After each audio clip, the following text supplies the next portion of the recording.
Jadi kita ini bernilai baik sebenarnya tidak karena pengetahuan kita, tapi kita bernilai baik adalah kalau kita mengalaminya dan kreatif di dalam pengalaman itu, kan begitu.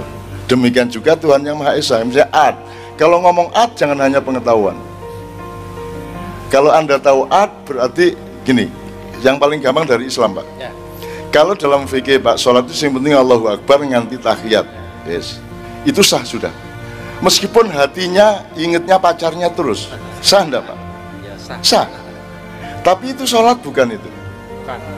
Nah, ternyata fikih, hukum, dan aturan formal itu sama sekali tidak mencukupi untuk keabsahan sebuah pekerjaan. Nah, kan gitu. Nah, khusyuk, sholat yang khusyuk berarti Anda punya totalitas hatimu ke Allah. Nah, saya tanya, kalau fikih itu ilmu, tapi kalau khusyuk itu apa? Khusyuk itu art. Khusyuk itu art, seni. Itu nguyuh loh ya. Seni, itu seni. Khusyuk itu kan kenikmatan, Pak. Khusyuk, gue karo ndelok cawe tok, ya Allah. Kok iso ya irunge kaya ngono ya. Kuwi bapake sunate nganggo apa? Itu ya. Itu kekhusyukan. Jadi art itu tertinggi.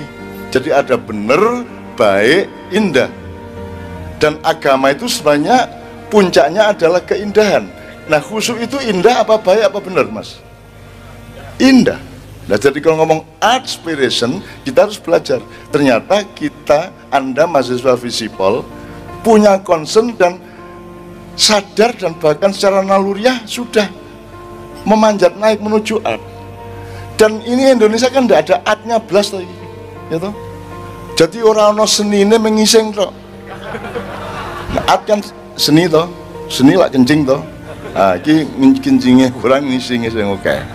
Maka disebut demokrasi oleh acara malam hari ini. Ini judulnya demokrasi. Jadi beliau mengeluh bagaimana kita belajar supaya tidak seperti politisi yang sekarang yang demokrasi kerjaannya, yang berbuat gila sehingga memecah belah rakyatnya, kan gitu di proposal Anda itu. Nah berarti Anda sudah tahu bahwa art ini soal kekhusyukan, ini soal kesungguhan. Jadi nek cinta iki ya iki soal cinta, itu soal bener salah, itu soal apa, ini soal cinta. Oke, satu inspiration, Mas. Anda jadikan art dengan inspiration jadi satu art inspiration. Inspiration to what do you mean by inspiration?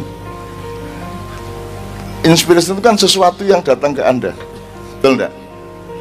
Apakah itu sesuatu yang lahir dalam diri atau sesuatu yang datang ke Anda? Kalau Anda dapat ilham, itu Anda yang bikin ilham atau Anda dikasih ilham? Siapa yang ngasih? Nah, kalau sudah dijawab yang ngasih Tuhan, gak ono mata kuliah. Di mana Anda belajar tentang ilham? Di fakultas apa? Maka mau tidak mau saya pakai Ketuhanan Yang Maha Esa, di mana saya menggali Islam dari situ. Di dalam Islam kita punya stratifikasi ilham itu paling bawah untuk semua orang, di atasnya ada fadilah, di atasnya ada karomah, di atasnya ada wahyu. Tapi ini tidak usah saya perpanjang. Nah, kalau Nabi haknya adalah mendapat wahyu, kalau para aulia haknya mendapat karomah. Kemudian orang-orang awam tapi punya ketekunan yang khusus, dia akan mendapatkan fadilah, dan untuk semua orang akan mendapatkan ilham atau inspirasi. Nah, tetapi ini juga tidak benar-benar amat. Saya bantah-bantah sendiri pengetahuan saya. Sebenarnya tidak, Tuhan itu misalnya kalau gini, kalau wahyu itu emas 24 karat mamane ya, nek karomah itu perak, nek fadilah itu perunggu, nek kalau ilham itu apa wis? Timah ngono ya. Timah apa besi lah gitu ya. Besi tua gitu ya. Enggak gitu sebenarnya. Ketika saya mempelajari enggak gitu. Tuhan itu ngasihnya random aja dikasih. Tapi tergantung softwaremu. Bagaimana kamu mau online handphonemu Nokia pisang? Betul enggak?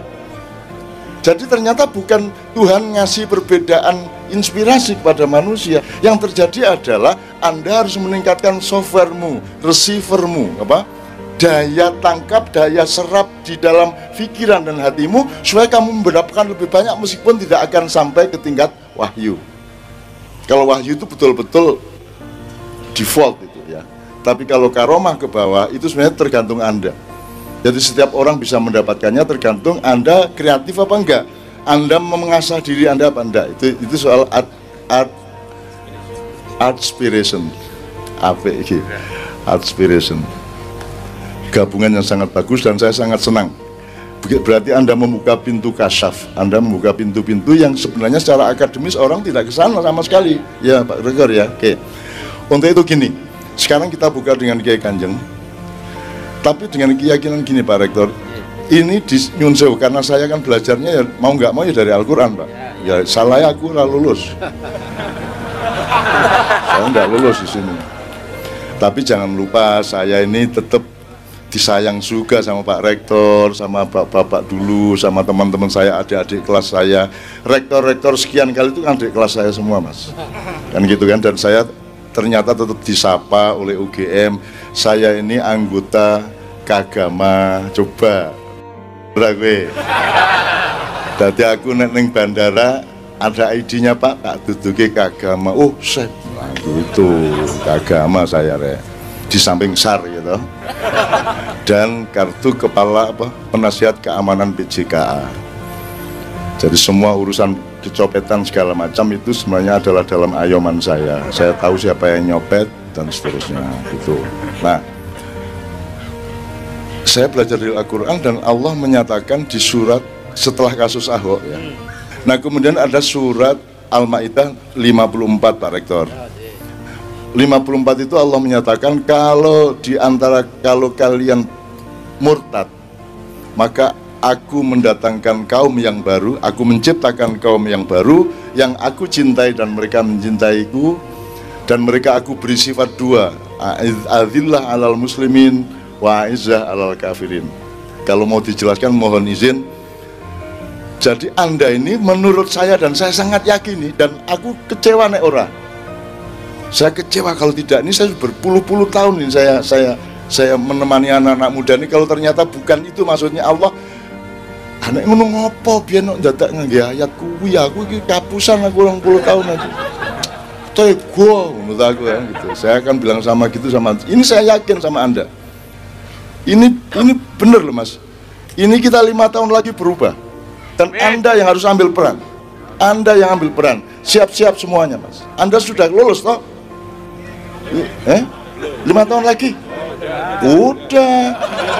Loh, bahkan nanti 5 tahun mungkin masih belum berperan, Anda masih mimpi-mimpi, masih magang-magang, tapi 10 tahun lagi, tahun 2024-25 ya, insya Allah Anda akan sudah berperan. Dan Anda harus menjadi orang seperti yang Anda cita-citakan malam hari ini.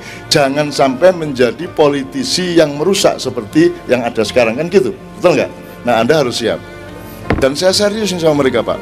Ini Allah mencintai mereka, maka mereka berkumpul di sini, maka mereka berkumpul di seluruh Indonesia. Saya ketemu mereka, dan malam hari ini adalah saya ketemu anak-anak muda ke 4018 titik di seluruh Indonesia.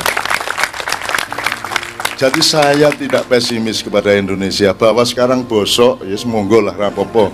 Tapi kan sudah ada benih baru, sudah ada kembang yang bersemi yang baru, sudah ada buah-buah yang mulai pentil nek coro pelem apa tuh ya? Sebelum mangga apa? Pencit. Sebelum pencit?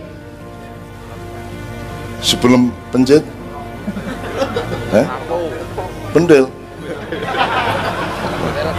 Agak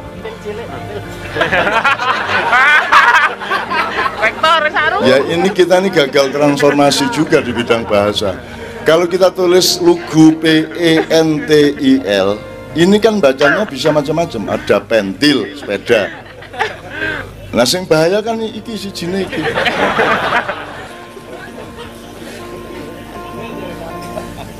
Tapi kan kalau saya sebut kata itu Pak, bahagia mereka.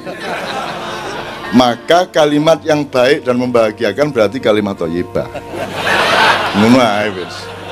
Terus besok ngomong, apa kalimat thayyibah? Wah, ngawur bocah-bocahku.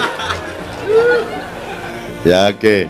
Jadi saya yakin sama mereka Pak. Dan malam ini bagi saya ini sebuah pekerjaan sangat spesial, di mana saya nyicil untuk bersama-sama anak-anak muda ini untuk siap tandang, matek aji, berjuang untuk membangun Indonesia yang tidak seperti sekarang, dengan kematangan ilmu dan kematangan budaya serta mental.